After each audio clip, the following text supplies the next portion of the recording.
El pitazo agudo del juez.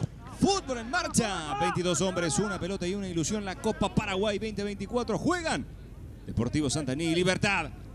Y usted lo vive aquí en la pantalla de Tigo Sports. ¿Por qué debe ser Chope? Es la gran pregunta. Aquí aparece Lescano entregando para Roque. Juega Roque, está en el área, sigue Roque, fondo de cancha, el toque atrás para Franco, de cabeza. ¡Gol!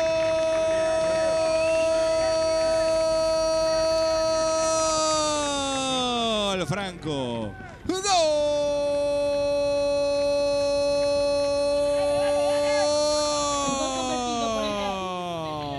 ¡De Libertad!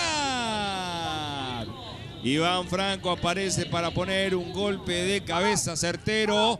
El que lo asistía es Roque Santa Cruz, llegando hasta fondo de cancha. Metió el centro del segundo palo, atento estaba Franco. Definió. Libertad está ganando 1-0 sobre Santaní. Se viene Ramírez, amaga y va. El que lo marca por allí es Juan Sebastián González. Lescano al arco. ¡Oh! Zapatazo de zurda que pasa cerca, Barrientos. Un remate colocado, buscando intencionalmente el poste más lejano, la zona más lejana del arquero Aquino, que solamente tiene a observar, la pelota pasa muy cerca. Este sector, Villalba que conduce 4 contra 4, a ver qué pasa. Villalba que le quiere pegar al arco. ¡Oh! Derechazo para que aparezca César Aquino, Barrientos. Ha convertido muchos goles Tito Villalba de esa manera, arrancando desde el medio, ubicándose y sacando ese remate.